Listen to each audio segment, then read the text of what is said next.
Hello, my dear students. My name is Shakti, and I am an English lecturer since last 20 years. If you like the video, subscribe the channel and press the bell icon so you can get the notification of our videos firstly. So in the previous chapter, we had completed the first part of the text, the 100 dresses. Chapter number 6, the first part, 100 dresses, till the page number 76. In today's class, we will start the text from page number 77 and we will complete the text today. So without wasting a single second, let's start the topic. On Saturday, Maddie spent the afternoon without Peggy. तो शनिवार को जो दिन आया वो Maddie ने पैगी के बगैर ही बिताया और वो जो है एक लेटर लिख रही थी वेंडा पेट्रोंस्की को। तो ये दरअसल एक फ्रेंडली लेटर था और इस लेटर में जो है वो वेंडा को इतना बता रही थी कि आपने कॉन्टेस्ट जीत लिया है वेंडा, आपकी पेंटिंग बड़ी शानदार थी।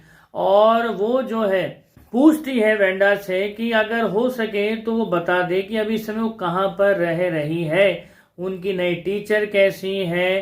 तो दरअसल लेटर तो लिखा था इस पर्पज से कि मैडी बड़ी शर्मिंदा थी और उस शर्मिंदगी को जाहिर करते हुए उन्होंने लेटर लिखा था कि वो बहुत सॉरी थे। एक्चुअली पैगी भी बहुत सॉरी थी। लेटर में ये लिखा था कि मैडी और पैगी दोनों ही बड़ी शर्मिंदा है।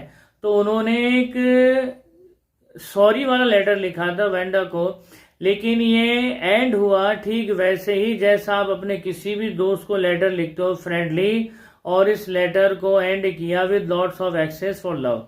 तो उन्होंने इस लेटर को जो है बॉगिन्स हाइट में जो है पोस्ट कर दिया और इस एनवेलप के ऊपर जिस लेटर को जिस एनवेलप में डाला था और बॉगिन्स हाइट्स के एड्रेस पर पोस्ट किया था, उस एनवेलप के ऊपर उन्होंने लिख दिया प्लीज फॉरवर्ड। तो दिन पर दिन बीतते चले गए लेकिन उस लेटर का कोई जवाब आया नहीं। पैगी और मैडी ये सोचती है कि वेंडा को वो लेटर मिल गया है और वो इतनी ज्यादा हर्ट है, इतनी ज्यादा गुस्से में है कि उसने जो है आंसर दिया ही नहीं। अब उसके गुस्से और उसके जो इस समय जो स्टेट इमोशन था उसका इस समय, तो उसके लिए जिम्मेदार भी तो पैगी और मैडी ही थे। तो वो अपने आप को ही ब्लेम कर रहे हैं कि यार अगर वो हमसे गुस्सा है तो गुस्सा होने की वजह भी तो इसके पास में। तो दिन पर दिन बीते, हफ्तों के हफ्ते बीतते चले गए लेकिन वेंडा का कोई आंसर नहीं आया। तो पैगी सारे की सारी चीज को लगभग भूल गई थी और मैडी हर रात को जो है अपने आप से बातें करती, अपने आप को स्पीचेस देती वेंडा के बारे में कि वेंडा को जो है लड़कियों ने घेर लिया है और उसको टीज कर रही है और मैडी जो है उसको डिफेंड करने की कोशिश कर रही है। तो वो जो है डेली अपने आप को कंसोल करती कि जो नहीं कर पाई थी उस समय, तो आज वो अपने मन में उन सारे के सारे सिनेरियो को दोबारा से रिक्रिएट करती है और वो उन लड़कियों को और उन गर्ल्स को बहुत बुरी तरीके से डांटती है कि चुप हो जाओ, तुमको शर्म नहीं आती है, एक लड़की के पीछे पड़ गए हो, तुम्हारे पास में कितनी ड्रेस है, ये है, फलाना है, ढिमकाना है।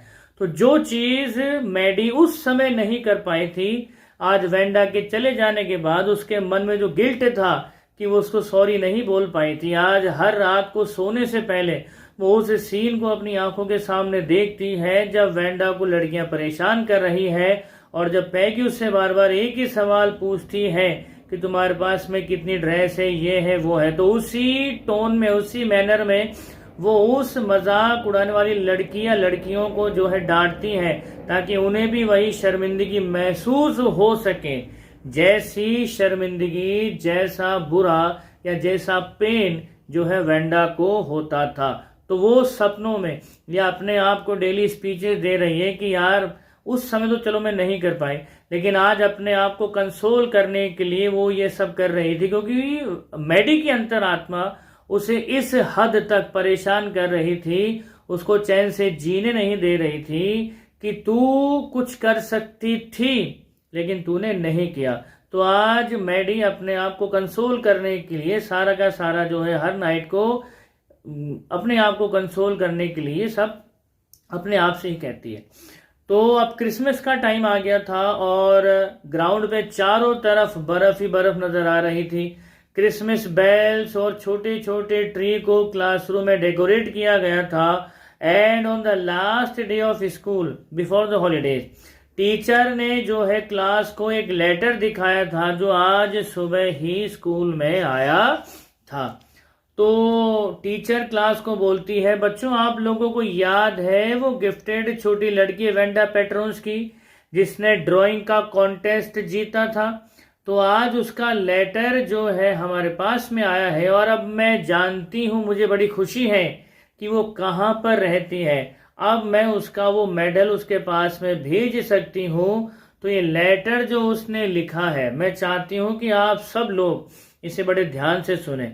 तो वेंडा का नाम सुनते ही पूरी की पूरी क्लास के अंदर एक अजीब सा इंटरेस्ट पैदा हो गया और सारे के सारे एकदम शांत होकर के सुनते हैं कि आखिर वेंडा ने लिखा क्या है। तो लेटर में लिखा था, डियर मिस मेसन, आप कैसी हैं और रूम नंबर 13 में सब कैसे हैं? तो प्लीज उन लड़कियों से कहिएगा जो भी इस क्लास के अंदर है कि वो उन 100 ड्रेसेस को रख सकती हैं, क्योंकि मेरे पास मेरे नए घर में और 100 ड्रेसेस हैं और सभी की सभी लाइन से मेरी क्लोजेट में रखी हुई है। तो मैं ये चाहती हूँ मिस मेसन कि आप उस पैगी से बोल दीजिएगा कि वो जो ग्रीन कलर की ड्रेस है जिसमें रेड ट्रिमिंग है वो रख ले, और उसकी जो दोस्त मैडी है उसको बोलिएगा कि जो ब्लू कलर की ड्रेस है वो रख ले। ये मेरी तरफ से उन दोनों को क्रिसमस का गिफ्ट है। तो मुझे ये स्कूल बहुत याद आता है और मेरे यहाँ जो नया स्कूल है वहाँ की टीचर बहुत अच्छे हैं और वो मुझे कभी भी आपको किसी रूप में कंपेयर नहीं करते किसी भी चीज़ में। तो मैं आपको मेरी क्रिसमस की बहुत बहुत बधाई देती हूँ, आपकी ट्रूली वेंडा पेट्रोन्स की। तो जब वेंडा का लेटर मैगी और पैडी ने सुना तो उनके मन का एक तरह से मान लीजिए एक जो गिल्ट था खास तौर से मैडी का वो थोड़ा सा निकल गया। और पैगी तो पहले ही इस चीज को बहुत कैजुअल में लेके चल रही थी। तो जब दोनों घर लौट रही थी तो दोनों ने पेंटिंग को बड़े संभाल के मतलब पकड़ा हुआ था। तो जब वो घर की तरफ लौट रही थी तो ऑब्वियसली क्रिसमस का मौका है तो थोड़ा सा यहाँ पर ब्रीफिंग है कि वहां पर क्या सजावट हो रखी थी। तो जितने भी घर थे वो सारे के सारे घर, all the houses had rats and hole in the windows. तो सारे के सारे जो घर थे उन सारे के सारे घरों को शूलपर्णी के फूलों से सजाया हुआ था और बाहर जो ग्रोसरी की दुकानें थी उनमें हंड्रेड्स ऑफ क्रिसमस ट्री लगे हुए थे, ढेर के ढेर। और उन दुकानों के विंडोज में कैंडी, पेपरमेंट स्टिक्स और चमकदार डेकोरेशन में काम में आने वाला जो पेपर, चमकदार डेकोरेटिव पेपर है वो लटका हुआ था, ट्रांसपेरेंट पेपर। हवा में त्योहार की सी खुशबू थी, ऑब्वियसली जैसी क्रिसमस के मौके पर आती है।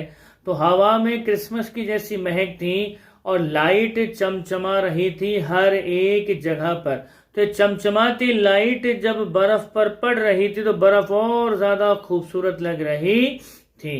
तो पैगी चलते हुए बोलती है मैडी को, मैंने बोला था ना यार तेरे को, मैं तेरे को कब से बोल रही हूँ कि ये वेंडा जो है हम लोगों को सच्ची में पसंद करती थी। और देखो आज उसने लेटर भेज करके साबित भी कर दिया कि वो हमको लाइक ही करती थी। हम जो भी उसके साथ में करते थे उससे वो परेशान नहीं, मोटिवेट ही हो रही थी।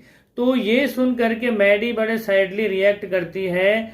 अभी हालांकि उसने लेटर में जो सुना मिस मेसन के मुंह से वेंडा के शब्दों को, तो फिर भी उसके मन में गिल्ट था, एक डाउट तो था ही कि जो बात वेंडा ने लेटर में लिखी बस एक बार वो सामने आकर के अपने मुंह से कह दे तो सारा का सारा ये गिल्ट ही खत्म हो जाए उसका। हालांकि उदास तो थी लेकिन ज्यादा उसके दिमाग में सिर्फ इतनी सी बात थी कि उस पॉलिश लड़की को दोबारा कभी नहीं देख पाएगी और जो भी बिगड़ाव था, जो भी चीजें बिगड़ी थी वेंडा के और मैडी के बीच में, वो कभी उन चीजों को सही नहीं कर सकती थी। He she can't make things right between them.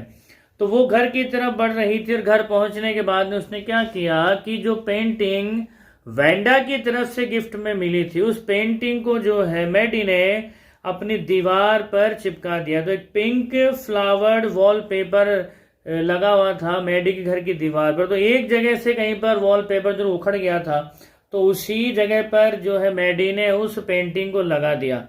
तो उस बुझे से कमरे में उस पेंटिंग के चमकदार रंगों की वजह से मानो जान सी आ गई, और वेंडा की उस पेंटिंग को मैडी जो है बड़ी देर तक देखती रही, एकटक देखती रही।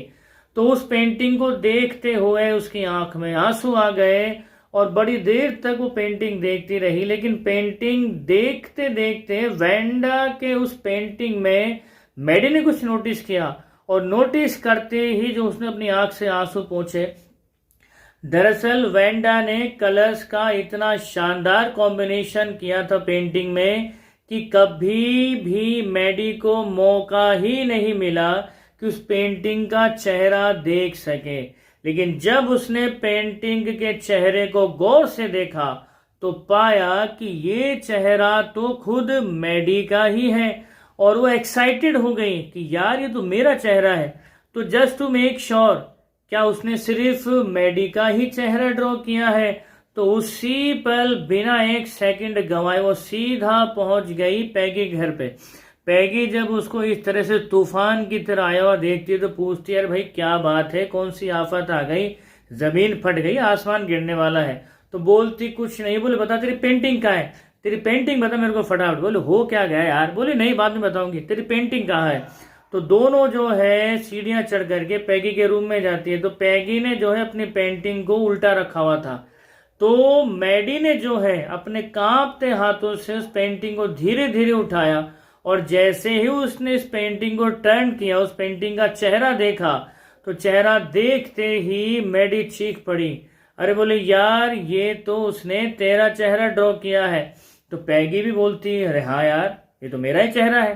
तो पैगी उसको बोलती, यार मैं तेरे को कब से बोल रही हूँ, लेकिन तू भी सूरदास होकर के, बिल्कुल उदास होकर के यहाँ से घूम रही है बिना बात के कि यार मैं जो है वेंडा के साथ में चीजें सही करना चाहती हूँ, मेरे मन में गिल्ट है, ये है वो है, फला ढिमकाना है। मैं तेरे को कब से बोल रही थी यार कि वो हमको पसंद करती है। अगर वो हमें पसंद नहीं करती तो भला वो तेरा चेहरा और मेरा चेहरा ड्रॉ क्यों करती? तो इतना सुनने के बाद आज पहली बार जो पैगी के मुंह से शब्द निकले, तब जाकर के थोड़ी सी संतुष्टि मिली मैडी को कि नहीं यार आज तो पैगी सही कह रही है। Peggy said she must have really liked us anyway. तो आगे मैडी उसकी बात से सहमत होते हुए कहती है कि हाँ यार बात तो तेरी सही है। तो आज रेजोल्यूशन बनाती है मैडी कि आज के बाद वो कभी नहीं रोएगी। जब कभी भी वेंडा के बारे में वो सोचती थी तो उसकी आंख से आंसू निकल आते थे, लेकिन आज जो है मैडी ने डिसाइड कर लिया था कि कम से कम वेंडा के बारे में सोच करके आज के बाद वो कभी रोएगी नहीं, क्योंकि उसके मन से ये गिल्ट निकल चुका था कि वेंडा के मन में मैडी के लिए कोई किसी तरह की दुर्भावना है या कोई गिल्ट है या कोई भी ऐसी शिकायत है। तो आज जो है पैगी के मुंह से निकले हुए वो शब्द कि यार वो हमें पसंद करती थी, तो आज उस शब्द ने मैडी के दिल के उन जख्मों को बिल्कुल सही कर दिया है, जिन जख्मों को लेकर के मैडी जो है इतने दिनों से रेस्टलेस थी, बेचैन थी। लेकिन आज अचानक से फिर से जो है मैडी को याद आ गई उस लड़की की कि वो लड़की जो है अकेली खड़ी है यार्ड में, लड़कियां उसको घेर करके खड़ी हैं, और उससे एक ही सवाल पूछा गया, अच्छा वेंडा एक बात तो बताओ तुम्हारे पास में कितनी ड्रेसेस हैं? और वेंडा अपने उसी चिर परिचित अंदाज में उसी बात को दोहराती कि उसके पास में 100 ड्रेसेस हैं, सारी की सारी लाइन्स उसके क्लोजेट में रखी हुई है। तो this is all about the text the 100 dresses, chapter number 6 part 2 of the 100 dresses. तो अगर आपके मन में अभी भी कहीं कोई डाउट इस टेक्स्ट को लेकर के, तो please comment in the comment box. I will make another video to solve your doubts. तो आज की क्लास को हम यहीं पर एंड करेंगे। अगली क्लास में हम किसी और चैप्टर के साथ डिटेल्ड और इन डेप्थ एनालिसिस के साथ में मिलेंगे। तब तक आप खुश रहिए, मुस्कुराते रहिए। जय हिंद, जय भारत, वंदे मातरम।